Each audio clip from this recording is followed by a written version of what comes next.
Allá por 1950, Alan Turing soltó una pregunta que, bueno, lo cambiaría todo. ¿Pueden pensar las máquinas?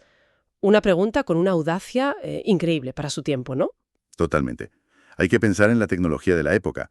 Era casi ciencia ficción plantearlo así. Pues hoy vamos a meternos de lleno en el origen de esa pregunta, en ese artículo clave de Turing, Computing Machinery and Intelligence, que salió en la revista Mind. Es que es el pistoletazo de salida de la inteligencia artificial como campo de estudio. Exacto, el texto fundacional. Y lo que queremos hacer aquí es ver cómo se enfrentó Turing a esa pregunta tan enorme. Porque lo interesante es que no intentó definir pensar, que es un lío, Imposible, sí. sino que propuso una alternativa muy práctica, muy ingeniosa. Vamos a explorar eso, su famoso juego de imitación, cómo veía él los ordenadores y cómo se adelantó a las críticas. Bueno, vamos a analizarlo bien. Y es importante, creo, recordar el momento. Justo después de la Segunda Guerra Mundial, había una efervescencia tecnológica. La computación estaba despegando. Claro. La pregunta de Turing, aunque tenía un fondo filosófico, empezaba a sentirse, bueno, tangible, casi necesaria por esas nuevas máquinas. Exacto. Entonces, como definir pensar era un callejón sin salida, Turing nos saca el juego de imitación. La idea es sencilla, ¿eh? 3 personas. Un interrogador, C, solito en una habitación. Vale. Y en otras 2 habitaciones, un hombre, A, y una mujer, B. La comunicación es solo por escrito. Idealmente un teletipo para que no haya pistas de voz ni nada. Ocultando la identidad física, claro. El objetivo de C, averiguar quién es el hombre y quién la mujer. A tiene que engañar a C y B tiene que ayudar a C. Hasta aquí, un juego de salón, ¿no? Sí, un juego de identidades. Pero aquí viene el giro genial de Turing. Dice, ¿y qué pasa si ponemos una máquina en el lugar de A? Ajá. La pregunta ahora es, ¿se equivocará el interrogador al distinguir entre el humano B y la máquina A con la misma frecuencia que se equivocaba antes entre el hombre y la mujer? Esta nueva pregunta sustituye a la de si las máquinas pueden pensar. Es que es brillante. Lo fascinante no es solo el test en sí, es cómo le da la vuelta a todo el debate. Totalmente. Evita meterse en el jardín filosófico de qué es pensar o qué es la conciencia. Lo convierte en un problema práctico, de ingeniería casi. Observable. Exacto. Podemos hacer algo que actúe como si fuera inteligente en una conversación, de forma que no lo distingas. Ese pragmatismo marcó la IA durante décadas.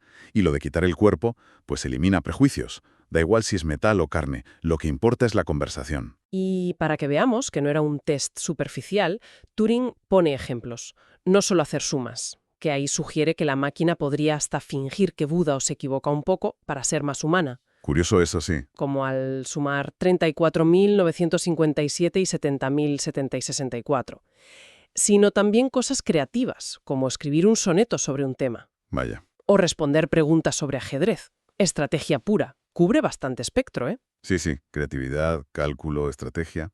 Y se adelanta a la crítica obvia. ¿No estará este juego injustamente diseñado en contra de la máquina? Claro. Y su respuesta, de nuevo, es súper pragmática. Dice, mira, si una máquina consigue jugar bien a pesar de cualquier posible sesgo, pues esa objeción ya no tiene sentido. Se da por hecho que la máquina, para ganar, intentará dar respuestas humanas. Vale, ahora, un punto clave.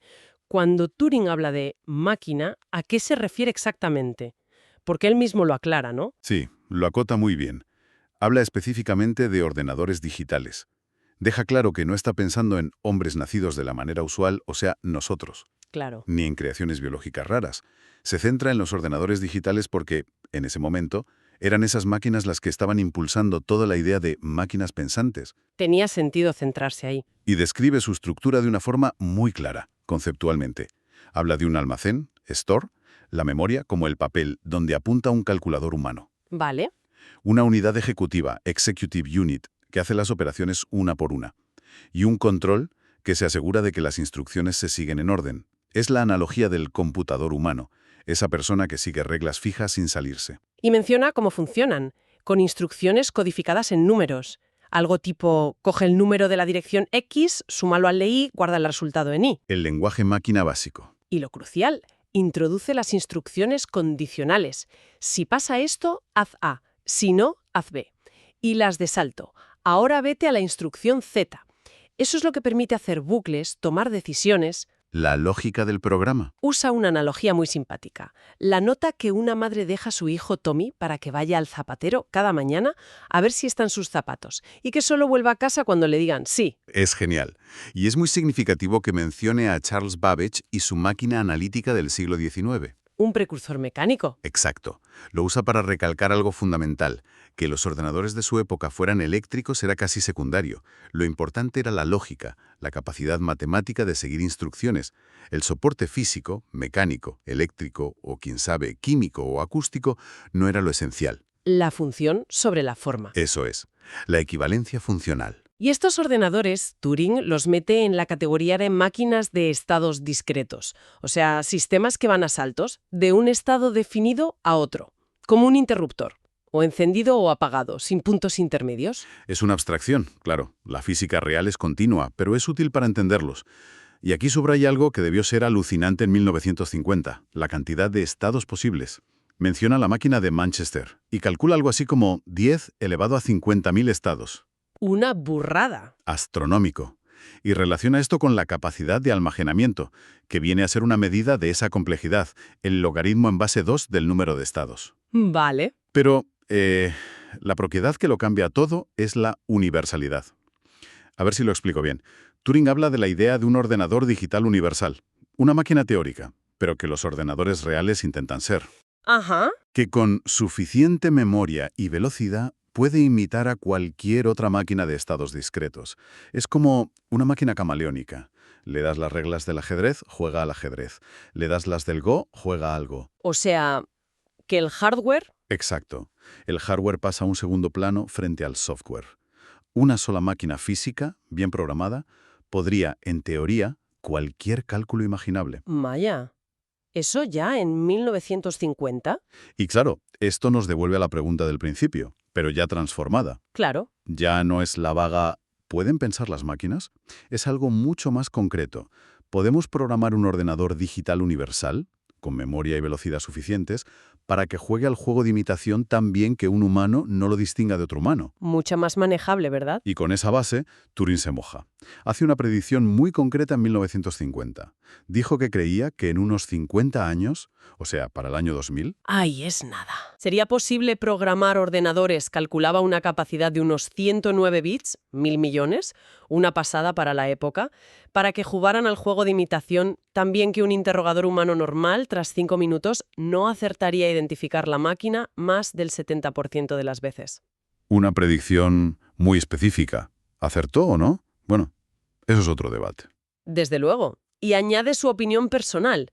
Decía que la pregunta original, ¿pueden pensar las máquinas?, le parecía demasiado carente de sentido para merecer discusión. Directo, sí. Pero anticipaba algo muy curioso. Creía que para finales del siglo XX, el lenguaje común y la opinión de la gente educada habrían cambiado tanto que se podría hablar de máquinas pensantes sin que sonara raro, sin que la gente se echara las manos a la cabeza. Casi como si la cultura se fuera adaptando a la tecnología que creamos. Muy agudo. Sí.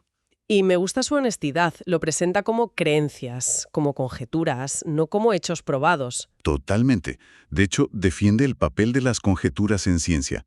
Dice que son necesarias para abrir caminos, siempre que no las confundamos con la meta final. Pero claro, Turing sabía que esto iba a levantar ampollas y dedica buena parte del artículo a adelantarse a las críticas y desmontarlas una por una. Y aquí es donde la cosa se pone muy interesante, porque muchos argumentos siguen vivos hoy. Sí, es sorprendente lo actuales que suenan. A ver, la primera, la objeción teológica. La del alma, ¿no? Esa. El pensamiento necesita un alma inmortal y Dios solo se la da a los humanos. La respuesta de Turing es genial, porque no la descarta sin más, sino que usa la misma lógica teológica. ¿Cómo? Dice, bueno, si afirmas eso, estás limitando el poder de Dios. ¿Por qué no iba a poder Dios darle un alma a una máquina si quisiera? Igual que se la da a los cuerpos que nosotros creamos. Buena pregunta. Señala la arbitrariedad. ¿Y los animales? Y recuerda que argumentos parecidos contra Copérnico y la Tierra girando alrededor del Sol pues quedaron obsoletos. Elegante. Vale, de la teología pasamos a la psicología humana con la objeción de esconder la cabeza en la arena. Sí. Básicamente es, uy, qué miedo si las máquinas piensan, qué horror, mejor pensar que no pueden. El argumento del avestruz. Tal cual. Y Turing lo despacha con bastante ironía, la verdad. Dice que es puro deseo de sentirnos superiores, sobre todo los intelectuales, que basamos nuestro estatus en pensar. Vaya. Dice que no necesita refutación lógica, sino consuelo, un poco de zasca psicológico, como diciendo, asumidlo ya. Vale, más seria parece la objeción matemática. Sí, esta tiene más enjundia. Se basa en resultados lógicos muy potentes, como los de Gödel. Los teoremas de incompletitud. Esos mismos. Demuestran que cualquier sistema formal consistente, y por tanto las máquinas que los implementan, tienen límites. Hay preguntas que una máquina concreta no puede responder correctamente. ¿Y qué dice Turing a eso? Su respuesta es sutil. Primero, admite, sí, cualquier máquina particular tendrá límites. Pero ojo, añade dos cosas. Una, ¿quién dice que la mente humana no los tiene también? Cometemos errores, hay cosas que no entendemos. Cierto. Y dos, que una máquina tenga límites no invalida el juego de imitación. Quizás esa máquina no pueda responder a esa pregunta concreta, pero puede que sí a todas las que le haga el interrogador en 5 minutos. O puede haber otra máquina más potente. Las limitaciones existen, pero no tumban la idea central del test. Vale. Tiene sentido. Y si esta atacaba la lógica, la siguiente va al corazón de la experiencia. El argumento de la conciencia. Uf, este es el gordo. La idea, citando a un tal profesor Jefferson, es que vale, la máquina podrá simular, dar respuestas correctas, escribir un soneto, pero nunca sentirá la alegría del éxito o la pena del error. No sabrá que ha escrito algo bello. ¿Será pura fachada? Exacto. La respuesta de Turing aquí es fundamental. Dice, si llevamos esto al extremo, acabamos en el solipsismo. Solo puedo estar seguro de que yo pienso y siento. Claro, no puedo meterme en la cabeza de nadie más. Pero en la vida normal no somos solipsistas. Adoptamos una convención educada. Asumimos que los demás también piensan y sienten. Y propone aplicar algo parecido a la máquina. Un criterio práctico. El viva voz. Es examen oral. Si la máquina que ha escrito el soneto puede hablar de él, explicar sus metáforas, compararlo con Keats, ¿seguiríamos tan seguros de que es solo un truco mecánico? El test busca minar esa certeza basada en algo interno que no podemos comprobar. Muy interesante. Luego agrupa un montón de críticas bajo el nombre de argumentos de incapacidades diversas. Sí, es la lista interminable del «una máquina nunca podrá». Ser amable, tener humor, enamorarse, disfrutar de fresas con nata, ¿Fresas con nata? cometer errores de verdad, no fallos técnicos, aprender, pensar sobre sí misma, El cajón desastre de las críticas. totalmente. Y la respuesta general de Turing es, bueno, estas son generalizaciones un poco rápidas, basadas en ver las máquinas tan limitadas que teníamos entonces.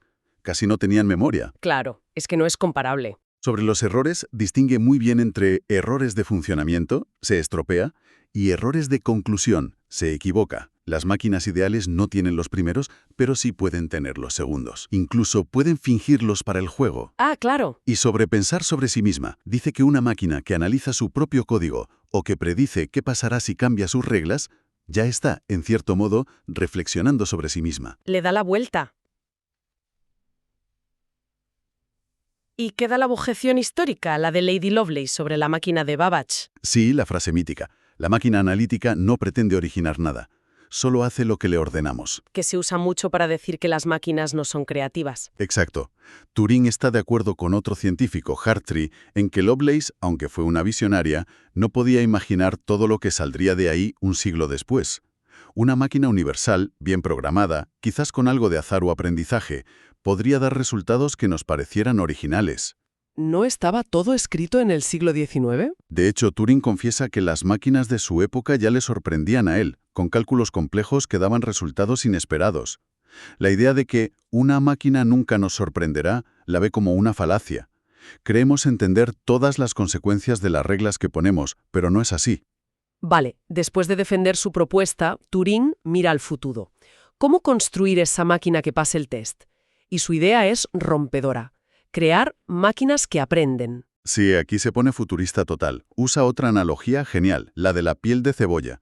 Si vamos quitando capas a la mente humana, ¿qué encontramos al final? Un núcleo espiritual no mecánico. ¿O es todo mecanismo hasta el fondo? Buena imagen. Y ahí lanza su idea más potente, que sigue siendo central hoy en IA. En vez de la locura de programar una mente adulta con todo su saber, ¿por qué no programar una mente infantil? Empezar de cero. Un sistema simple al principio, con mecanismos para aprender, pero pocas ideas fijas, muchas hojas en blanco. Y luego, someterla a un proceso de educación. La pregunta es si ese mismo aprendizaje se puede mecanizar. Una idea muy potente. Y lo conecta de forma muy interesante con la evolución. La estructura inicial de la máquina sería como la herencia genética, los cambios al aprender como las mutaciones, y el criterio del experimentador o del entorno como la selección natural. Una evolución artificial. Pero sugiere que la inteligencia del educador podría acelerar esto muchísimo, más rápido que la evolución biológica, que es ciega y lenta. Claro, tiene lógica, aunque reconoce los problemas prácticos, ¿no? Una máquina sin cuerpo no puede ir al cole. Sí, lo admite. Pero usa el ejemplo de Helen Keller, que aprendió sin ver ni oír. Dice que la clave no son los sentidos habituales, sino tener una comunicación rica, bidireccional. Entre maestro y alumno, se pueden buscar otros canales. Interesante perspectiva. Y reflexiona sobre cómo aprendería. Dice que castigos y recompensas, tipo conductismo, bueno, pueden valer, pero son canales muy pobres de información. Limitados. Se necesitan vías no emocionales para dar órdenes complejas, transmitir ideas abstractas, fijar reglas. Habla de imperativos, órdenes que la máquina interioriza como válidas. Como principios internos. Y toca una paradoja. Si la máquina sigue reglas fijas, ¿cómo aprende y cambia? Su respuesta es distinguir. Una cosa son las leyes de funcionamiento, el hardware o sistema base, que son fijas. La estructura. Y otra, las leyes de conducta, lo que aprende, las estrategias. Esas sí pueden cambiar. Es como una constitución y sus enmiendas. La base queda, pero las leyes evolucionan. El profe quizá no sepa qué pasa dentro al detalle, pero sí puede ver y predecir cómo se comporta. Es una buena distinción. Y apunta algo curioso sobre los errores humanos. Sí, dice que la falibilidad, el equivocarnos, no por un fallo técnico, sino por juicio, podría salir de forma natural en una máquina que aprende. Si todo lo aprendido fuera perfecto e infalible, no podría adaptarse o corregirse. Tiene sentido. Y también sugiere que meter algo de azar en la máquina podría ser útil, para explorar soluciones nuevas, como las mutaciones en la evolución. Vaya, cuántas ideas. Y termina admitiendo que no está claro el camino exacto, ¿no? Con humildad, sí. No sabe si es mejor empezar por juegos abstractos como el ajedrez o intentar simular el aprendizaje de un niño con lenguaje y sentidos. Pero el mensaje final es optimista. Aunque la meta esté lejos, hay muchísimo trabajo interesante por hacer ya mismo, a corta distancia, en esa línea de las máquinas que aprenden. Entonces, resumiendo un poco este viaje por el artículo de Turing, hemos visto esa propuesta tan transformadora del juego de imitación como vara de medir la inteligencia, Un cambio de paradigma total. la definición de la máquina como un ordenador digital universal donde el software es rey, La abstracción clave. la predicción aquella tan concreta para el año 2000 sobre IA conversacional Audaz cuanto menos. y su visión de las máquinas que aprenden como la vía más prometedora para llegar ahí. Que sigue siendo la vía principal hoy en día, en gran medida. El legado de este texto es, bueno, es enorme, ¿no? Innegable. Marcó la agenda de la IA durante más de 50 años. Su gran logro fue sacar el debate del terreno filosófico puro, del ¿qué es pensar?, y llevarlo a la ingeniería evaluable. ¿Puede una máquina actuar de forma inteligente? Un enfoque práctico. Y es clave notar la separación que hace Turing, aunque sea implícita. Una cosa es simular una conversación inteligente, pasar el test. Y otra muy distinta es resolver los misterios de la conciencia, del sentir, de la comprensión real. Turing, muy pragmático, se centró en lo primero. Sí, dejo lo otro para, bueno, para otro momento quizá. O para otros campos, quién sabe. Y para terminar, una reflexión que me surge, inspirada por Turing, pero mirando a hoy con la IA que tenemos ahora. Si hoy una máquina pasara al juego de imitación de forma robusta, convincente, ¿qué nos diría eso realmente? Buena pregunta. Quizá la lección más profunda no sería tanto sobre si la máquina piensa o no en algún sentido profundo, sino sobre nosotros, sobre los límites, la flexibilidad y quizás la propia falibilidad de nuestro juicio humano cuando intentamos definir y reconocer la inteligencia, sobre todo la conversacional, que hace que algo nos parezca genuinamente humano al hablar. Ahí lo dejo, para seguir dándole vueltas.